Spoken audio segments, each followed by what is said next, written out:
Welcome to Afternoon Light, the podcast of the Robert Menzies Institute, hosted by Georgina Downer. Wartime censorship in Australia was much tougher than elsewhere. Australians did not see or hear much of what was happening during World War II compared to, for example, those living in the United States. Our government was fearful of how public opinion might turn if too much information became available. Today, I'm talking to historian Stephen Dando-Collins about the Boona shots and this amazing story behind two photographs that changed the course of World War II. Welcome once again, Stephen, to Afternoon Light. Thank you, Georgina. It's great to be back with you again. Oh, it's lovely to have you for a second time. Our first, of course, was on Henry Parkes, and now we fast forward 40 years, I guess, at least, to a very different period of Australian history and a very, very different story. But tell me about these photographs and, of course, most importantly, the photographers of these photographs. Who were they?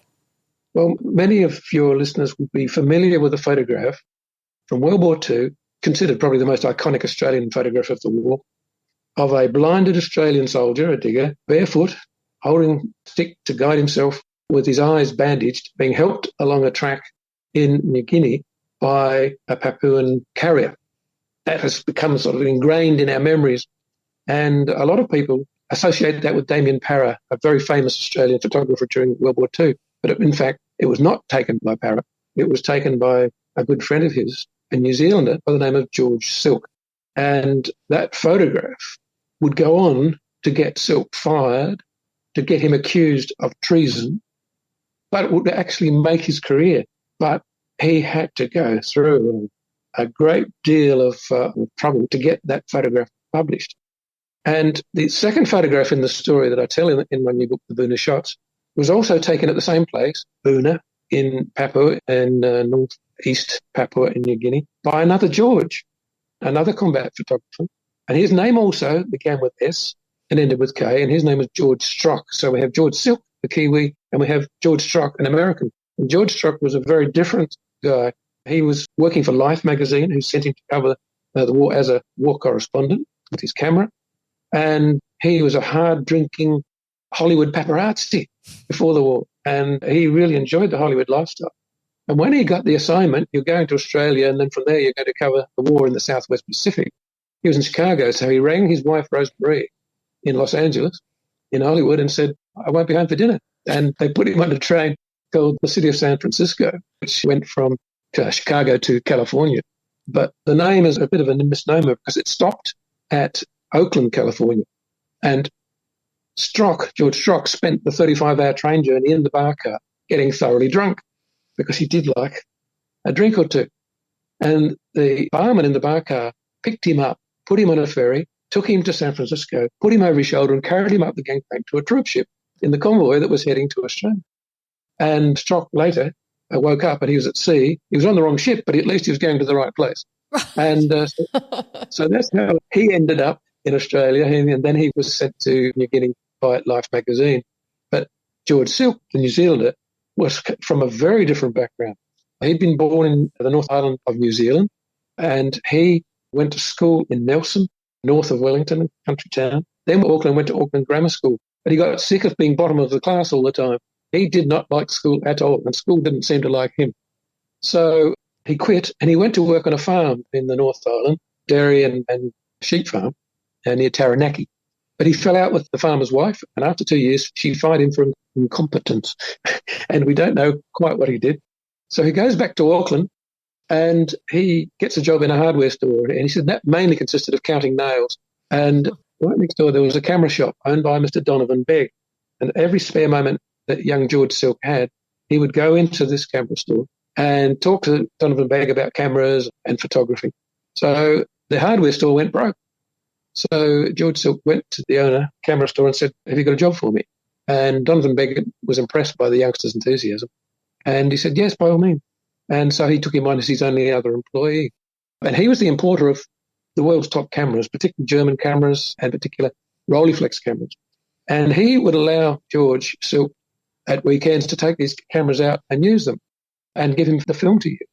And George was a real sportsman. So he went sailing. He sailed 18-footers from New Zealand against Australia. He climbed mountains. He was a motorbike rider in the hills. He was a skier. He performed well in skiing championships, but he always took the cameras along, and that was his real focus, pardon the pun, was taking photographs of the action, but particularly focusing on the people. So when war was declared in 1939, George Silk is living in Auckland, and he thinks, I'm going to document the war. Unlike anybody else before me, I'm going to get the great war photograph. There's a famous photograph by Robert Capa that you may be familiar with. It's called The Falling Soldier. It's a soldier with his arm outstretched, holding a rifle and falling down, apparently shot from the Spanish Civil War. It's been said since that it was actually faked, but anyway, it made Robert Capa very famous. And George Silk wanted to not only emulate Capa, he wanted to beat him, become the world's best photographer. There was a small problem. He hated guns, and he was pretty convinced he was a coward. Despite sailing 18-footers and braving, no doubt, pretty terrifying seas in the Tasman Sea. Okay. And climbing mountains and so on. Yeah. And as a team on his own.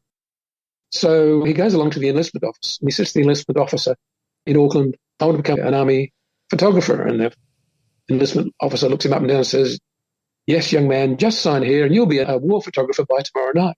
George was a bit naive, but he wasn't that naive. And he realised that wasn't going to happen, so he beat a hasty retreat. But friends said, you should go to Sydney, Australia, bigger cousin. They have a bigger army. They'll have a need for combat photographers. Go there and try your luck there. So off George set. He bought a couple of cameras, a Rolleiflex and Zeiss contacts, and they top quality cameras. He took them with him. He spent 3 weeks, in his words, buggering about in Sydney, not really getting anywhere over the Christmas New Year, 1939-40. But then he read an article in the newspaper about a leading Australian politician, someone you know a little bit about. Indeed. And this is the Menzies link, of course, with George Silk, isn't it? So, I mean, what chutzpah of George Silk. He goes into the Prime Minister's office and proposes that he would like to be given a job, and away he goes. Amazingly, he turns up with his portfolio of all his sporting photographs, and Norman Tritton, the principal private secretary to Prime Minister Menzies, looks at them and he's quite impressed, and he says, leave these with me. The Prime Minister is meeting with the War Cabinet this afternoon. This is in Canberra, and go away, come back at 3 o'clock. So he comes back at 3 o'clock, and Tritton comes out of the War Cabinet with his portfolio and hands it to him. And he said, PM and the boys were rather impressed. Be on a train to Melbourne tonight.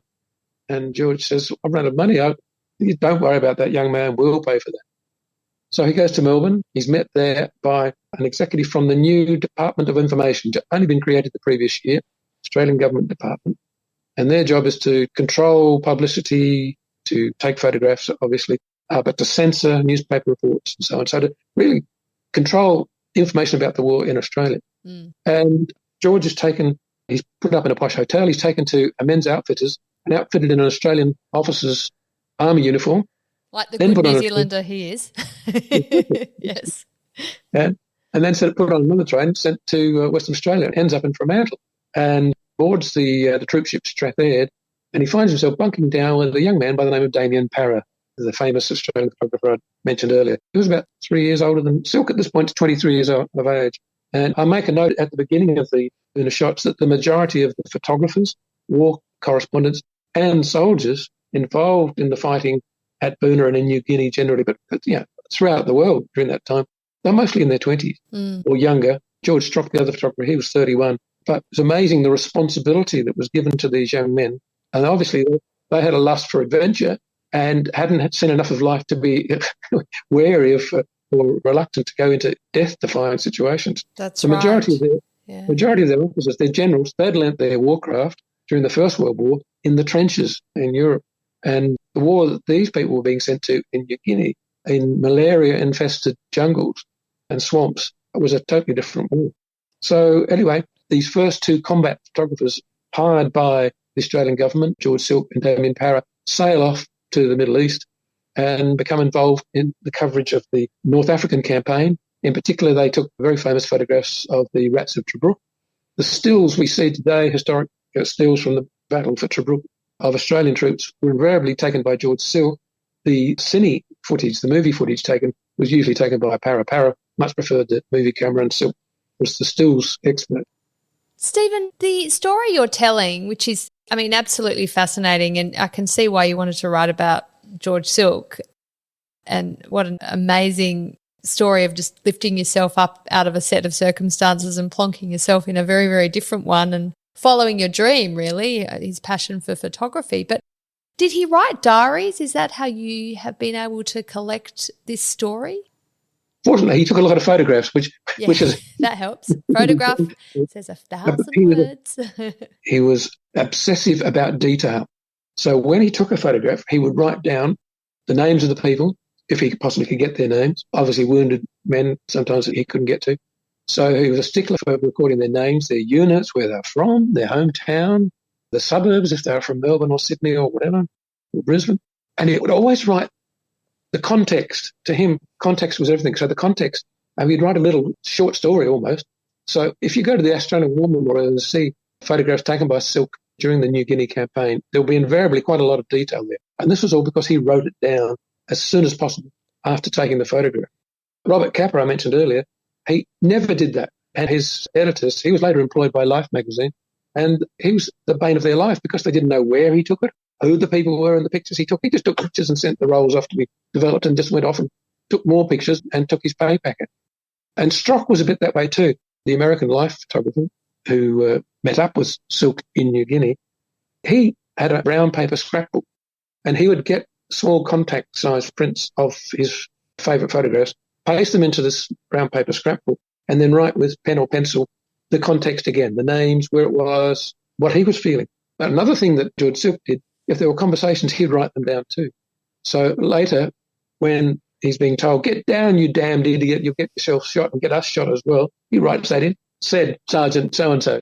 So he made my job really easy. Yeah, so accompanying his photographs is almost like a diary. It's sort of a narrative of exactly what he's seeing, and it's contemporaneous with what he's seeing too. He's writing it in the moment. So that's a fantastic source for you as a historian, I can imagine. He always went for detail, and so I can tell you which soldier's doing what to whom, where and when, and which tank and whatever. So the photographs, as they say, a photograph tells 1,000 words. So it's interesting, Stephen, he's in the Middle East, photographing some really important battles that Australian troops were involved in. Are any of these photographs getting back to Australia and put into the public domain, or are they mainly for the purposes of the government and the Defence Force keeping track of movements and, I guess, record keeping? There was that purpose, of course, but the main purpose was the Department of Information would receive their rolls of film, print out the photographs. They would choose those that they wanted to be published in the Australian press, and they would send them out to every newspaper in Australia with a little commentary, usually based on what Silk or whoever the other photographer taking the shot was, so you knew who and what you were looking at. So the major source for war photographs in the Australian press throughout World War II was the Department of Information and their photographers. There weren't that many of them. By 1943, I think there were about 15 stills photographers and cine movie camera photographers working for the department. And the movie footage was then distributed by the Department of Information to the newsreel companies, so people could go to the theatre. And so the footage they were generally watching about Australian troops was provided to them by the Department of Information. Before we get on to Buna, which of course George Silk obviously travels to after the Middle East, he came across the famous Antarctic photographer, I understand, Frank Hurley. And Frank was an associate of Robert Menzies. But they didn't get on, did they? There was quite a conflict between the two of them about Silk's photographs, wasn't there? Absolutely. Frank Hurley was actually his boss in the Middle East. The photographic unit was based in Cairo. Frank Hurley was the boss, and he had George Silk and Damien Parra under him. Hurley took some photographs himself, but he just generally dispatched the other two on their assignments. And Hurley had become famous photographer during the First World War. He'd also been on the Mawson and Shackleton Antarctic expeditions, as you mentioned. And his photographs, some of those photographs from the Western Front as soldiers, silhouetted against the setting sun and walking across the horizon by Hurley. He saw photography as art. After the war, or even in the latter stages of the war, he would produce these collages of photographs. He would mingle things in to create a more, to his mind, artistic image. Historians like Charles Bean hated it because they said that's not as it was. And this was the attitude of both Parra and George Silk. And so in the end, Silk just ceased to take orders from Hurley. And on one occasion, he borrows a truck and a few gallons of liberated Italian wine, and with his cameras sets off to join a British attempt to relieve Tobruk. It was the centre of numerous battles, and it was held by the Allies for much of the North African campaign. Most people don't realise that actually at the end, German forces took Tobruk, and thousands of New Zealand and South African soldiers were taken prisoner. But this was after the Australians had left. So, the Australians felt pretty good about that. It was Kiwis and South Africans that lost Tobruk. So, Stephen, the war, of course, comes to the Pacific and the Japanese invading Papua New Guinea, and this, of course, is part of the way Australia had conceptualised its territory. So Australian troops were very much defending this part of the world. How did George Silk then end up taking photographs in the Pacific rather than in the Middle East? Was he told to withdraw, or did something go wrong? No, he was told to withdraw, as was Para. Australia had a new government, a Labor government. It was John Curtin was now the Prime Minister. Menzies was now on the back bench. And Curtin fell out with British Prime Minister Winston Churchill, wanted to keep Australia. Troops were considered the best, among the best in the British forces. And Churchill wanted to keep them and use them in Europe and North Africa. But Curtin said, no, the Japanese are approaching Australia. We need our best troops back here. So he ordered them back. And so when they came back, so did the Department of Information photographers who were covering their wars, their battle. And so they came back. Para and Silk came back via New Zealand. They briefly stopped there, and Silk was up to see his family. And then to Sydney. From there, they were sent to New Guinea to cover the campaign there. Para was sent first, and he covered the Kokoda Trail campaign. And in fact, again, basically focusing on movie footage. And his footage was put together and it became an Academy Award-winning documentary film. Oh, amazing. And so this is what cemented Damien Para's fame. But he was recalled. He'd come down with malaria, I believe, and as just about all the war correspondents and combat photographers did, including Silk and Strock. And Silk was sent in to take his place. And he went first to Kokoda and then walked all the way to Boona to cover the battles at Boona and Gona. It became known. So tell me, Stephen, a bit more about the battles at Boona. And I guess if you could try and paint a picture of where it was and what was going on at that point in the war. Most of the places, Boona, for example, didn't appear on the maps. It was so small, the pre-war maps. And it was just a tiny outstation with a few government offices and so on, about 70 huts in the local village. And it was governed by Australia. New Guinea was a trust territory entrusted to Australia after the First World War, after the territory was taken off Germany. And so we administered it. So we were actually a colonial power. So the Japanese invaded New Guinea and Papua in 1942 and set off, and they invaded Papua in the Boona and Gona areas, and they created staging points there. The road to Kokoda went from Boona, and then from Kokoda it went to Port Moresby across the Owen Stanley ranges. And so after the Japanese fell back, after they failed to reach Port Moresby, they fell back to major defensive positions at Gona and Boona and Sanananda in between.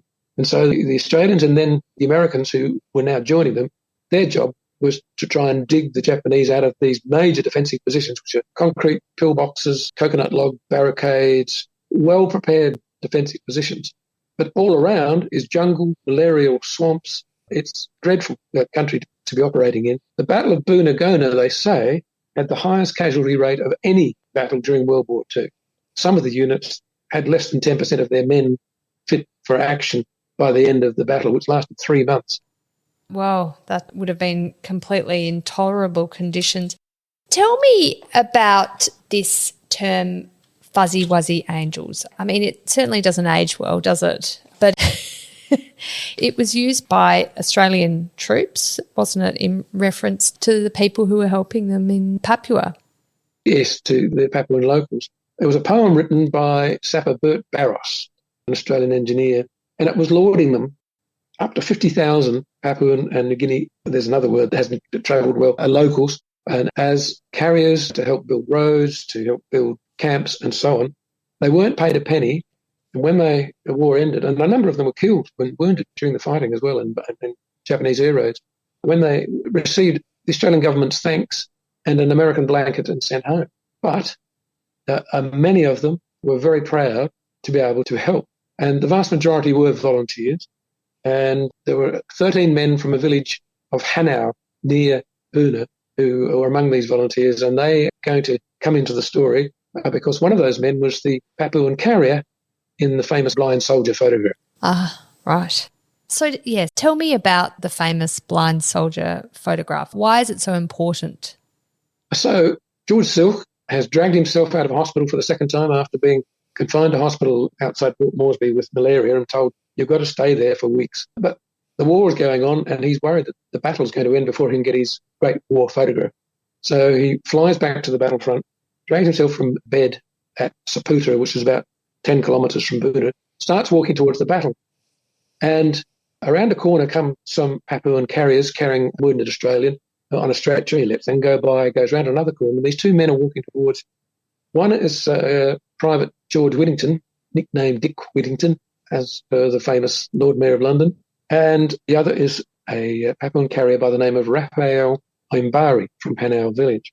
He was in his late 20s. He himself wasn't entirely sure when he was born, but he was in his late 20s. He had a wife and two children. He was a subsistence farmer, and he'd volunteered. And that morning, he'd been in this party that had been carrying a stretcher that George Silk had first passed. And one of his neighbours was escorting George Whittington. But his friend, Sonny Gotto, said, Raphael, I need to relieve myself. Will you take our friend George? So Sonny Gotto dashed off into the bushes.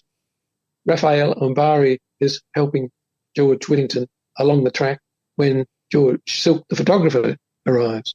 And George Silk said later, I was so impressed by this sight. The Papuan carrier was being so tender and caring. And for a moment I thought, I shouldn't take a photograph. This is actually intruding on a special moment. But then his documentarian's instincts kicked in and he took out his Rolleiflex camera and took one photograph. And they passed by it as if they hadn't even seen him. He rushed after them, got the name of the Australian soldier, and then went to the battlefront at Buna airstrip. Later in the day, he collapsed there and was found among dead, and it was malaria. It floored him again, and he was sent back to hospital. Later, again drags himself from hospital, and he goes to a battle at Goropa Point at the end of the year, and he takes what he thinks are his two best photographs of the war. Again collapses, again is sent back to hospital.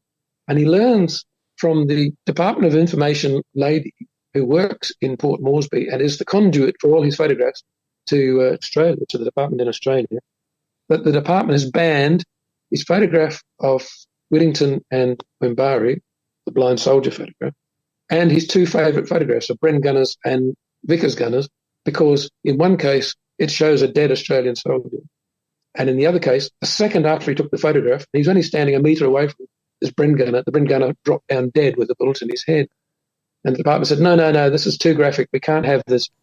Why was the blind soldier photograph censored, though, do you think? Was it because you weren't supposed to show an injured Australian soldier?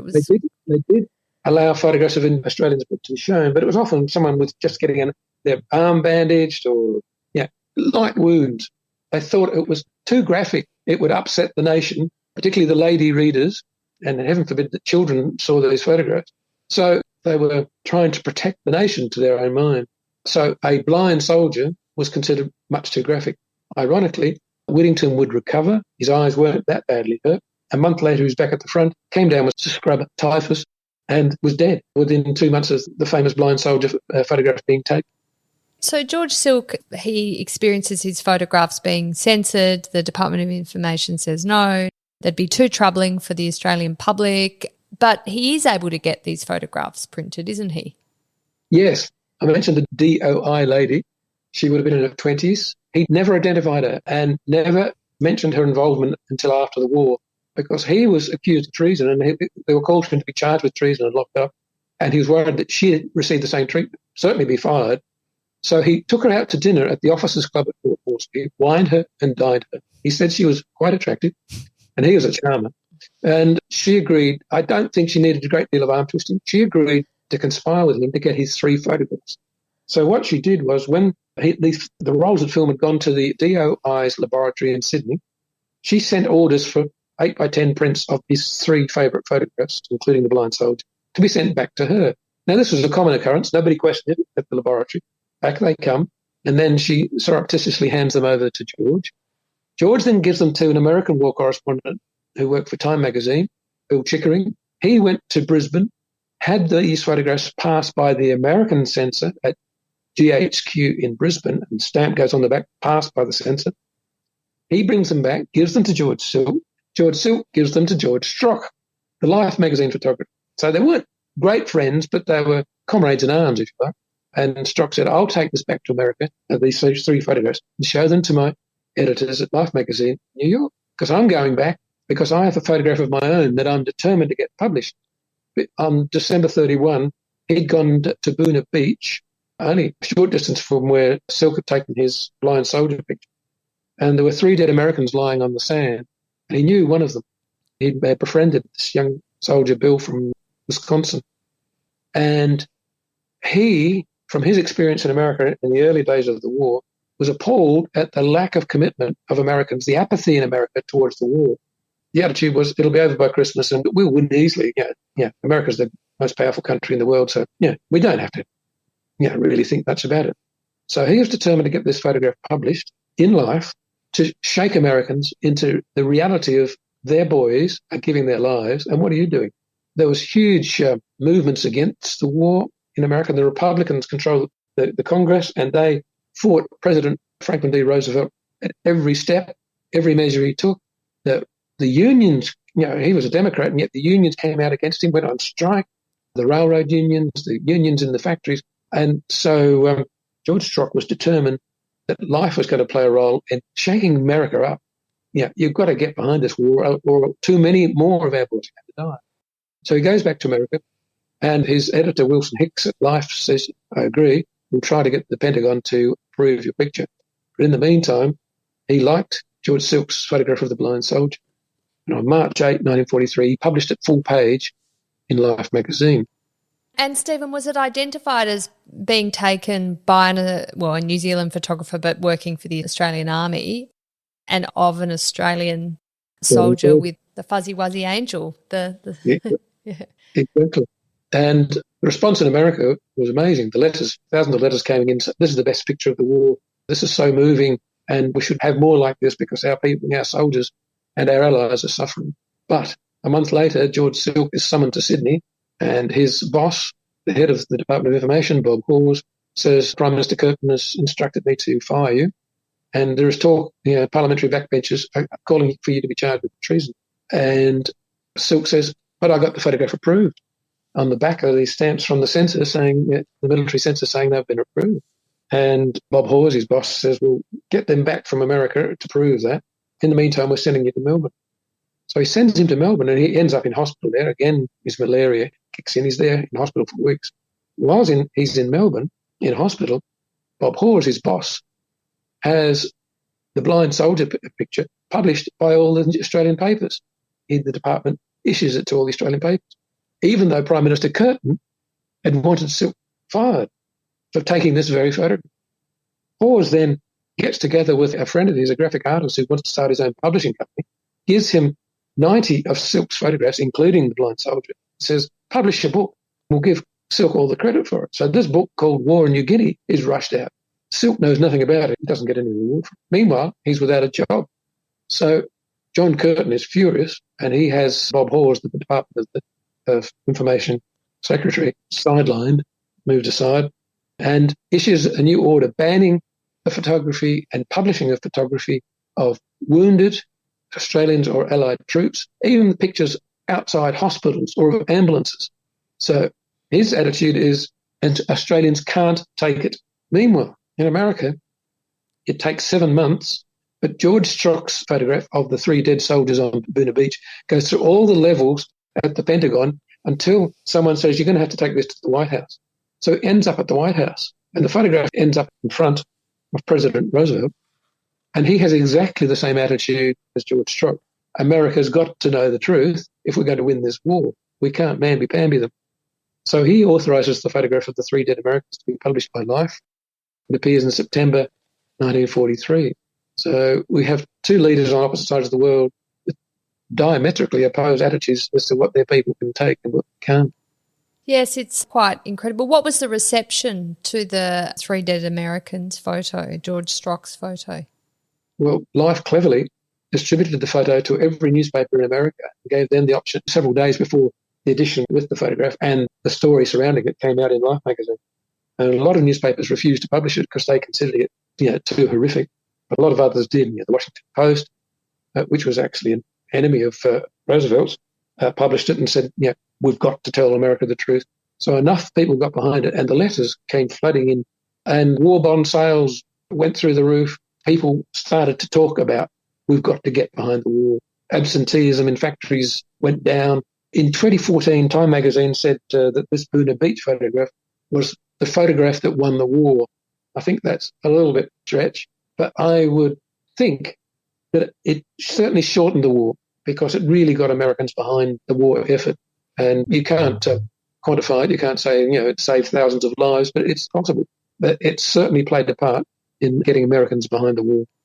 Was there much commentary around the different ways the two countries dealt with the very same photographs and the attitudes of the governments to censorship and allowing photographs to be shown?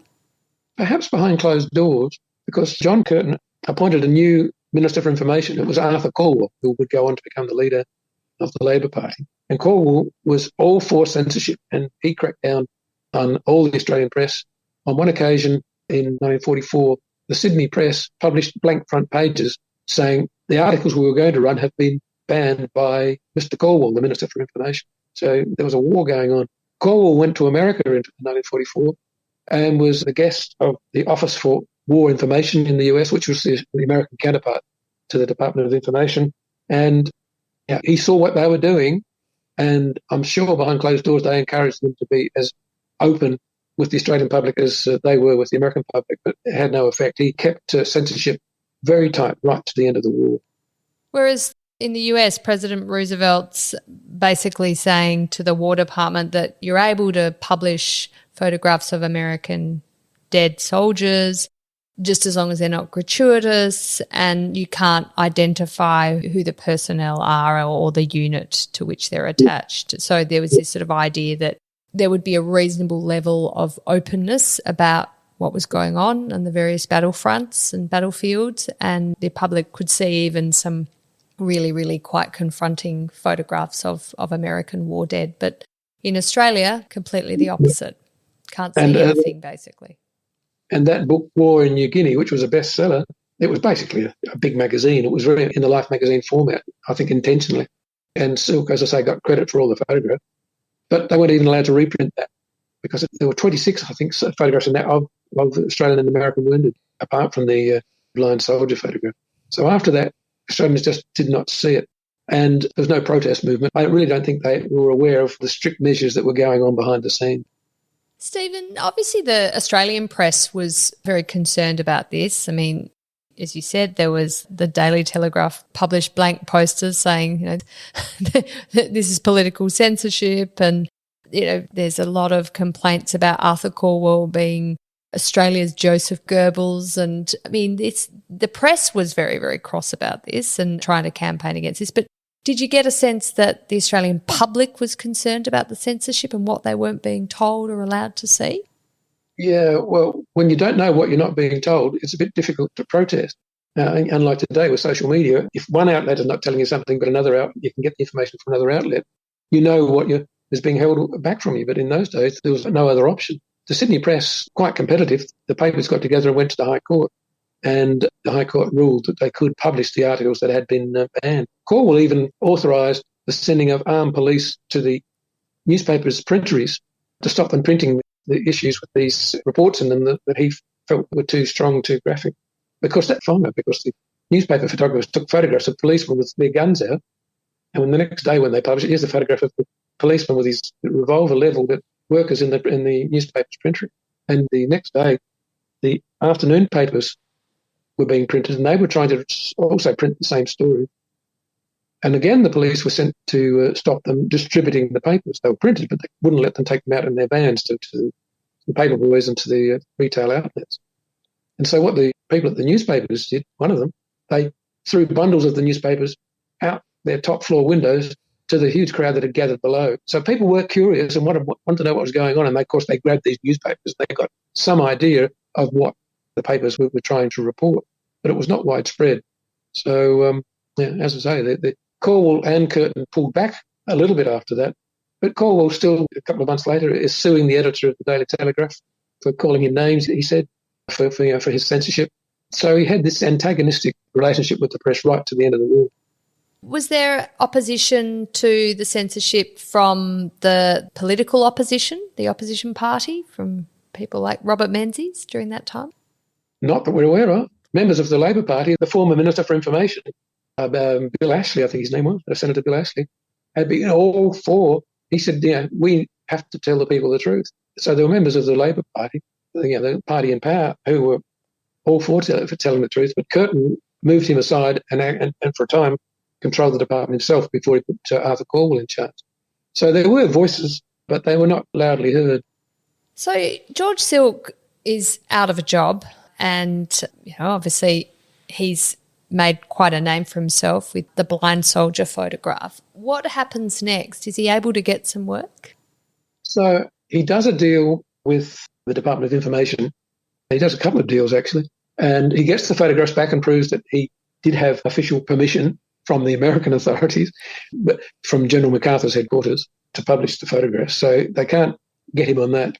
So Curtin says, all right, we'll accredit you as a war correspondent and another outlet, a newspaper or a magazine, can employ you. So you wait in Sydney while we organise your credentials. Well, months go by, and Life magazine, having heard this, comes to Silk's rescue and says, we want to employ you to take George Strock's place in New Guinea. But they said, we need to have written confirmation that you've actually been sacked by the government. And Silk hasn't got this, and the government won't give it to him. So he's in limbo. Finally, he does get written confirmation, and his pay stops. But then they won't give him the accreditation as a war correspondent. So this drags on for months and months. And Life magazine announces they're going to have to employ another photographer to go to New Guinea. Silk is devastated. But then he's contacted Wilson Hicks, the boss of Life magazine, and said, don't worry, we're looking after you. As soon as you've got your accreditation, we're going to send you to Europe to cover the war there. So Life magazine ended up saving him. But when Prime Minister Curtin heard that Life had employed somebody else to take George Strock's place in New Guinea, Curtin thought he had won, that he had the upper hand, and that Silk had lost his prime job with Life magazine, not knowing that Life was sticking by Silk. So he was called into Victoria Barracks one night, and in a whole panel of officers sitting in front of him, and they hand him his blue card that has his credentials as a war correspondent. Well, then Life magazine immediately whipped him off to America, then sent him to Europe. He covered D-Day, he covered the Battle of the Bulge and the Allied advance into Germany. He then was brought back to the Pacific, working for Life magazine all this time. He became one of their top photographers. And he took the first photograph of Nagasaki that was released after the war, after it had been hit by an A-bomb. And he continued working for Life magazine until 1972 when the magazine closed. George Strock also worked for Life magazine through the war, but he had an horrendous experience. He stayed with the Marines in the Central Pacific and was nearly killed. And he wasn't as reckless or death-defying as Silk. Silk walked into battle beside the troops, and the photographs he took of men dying beside him, he was standing in the open when he was taking these photographs. He was insanely brave. Strock wasn't that brave, and he actually resigned from Life after he came back from the Pacific. Toward the end of the war, he rejoined them. Silk became one of America's top photographers, and Strock was always recognised as a top photographer, but Silk was the man. He took American citizenship in 1947. He married an American lady in 1947, had 3 American children, and he picked up an American accent, but he'd also picked up an Australian accent on top of his New Zealand accent. So his accent was, I've heard several interviews with him, it was a strange combination of New Zealand, Australian, and American. But he loved Australian troops, and he said that was the best time of his life when he was photographing Australian troops. And he apparently, at the drop of a hat, would start singing Waltzing Matilda. Well, it's interesting too. I know he ends up working for Sports Illustrated, so those early photographs he was taking of sporting endeavours certainly came full circle, finishing off his career taking photographs of sportsmen and women.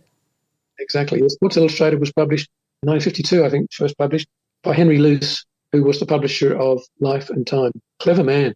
Henry Luce. He identified these particular market areas where he could zone in with a magazine. He had Fortune magazine for business, Life for photography, Time for current affairs, and Sports Illustrated, which is still a huge magazine in the US. Absolutely. Oh, well, Stephen, thank you for bringing the story of the Booner shots to Afternoon Light. It's been absolutely fascinating to hear about that period of history, but also the different ways Australia and America dealt with issues of censorship, and perhaps are sort of also indicative of the fundamental differences to our way we deal with the concept of freedom as well. Exactly. Can I just throw in a last-minute plea? As I mentioned, George Silk never identified the young lady who helped him. And it's just possible that one or more of your listeners had a grandmother or great-grandmother who told them about the day they helped this photographer smuggle a very famous photograph to America. I like naming the people in my stories, and I'd love to give her the credit that she's due. Because I think you name her Peggy, don't you? I said for the purpose, in the book I say for the purposes of this narrative. But we don't know someone's grandmother or great-grandmother who was a Department of Information officer in Port Moresby in the war. If you know this person, if you know this story, you can get in touch and we might be able to solve a little mystery for Stephen. That would be wonderful, thank you. Yeah. Well, thank you for joining me on Afternoon Light, Stephen. Thank you, Georgina.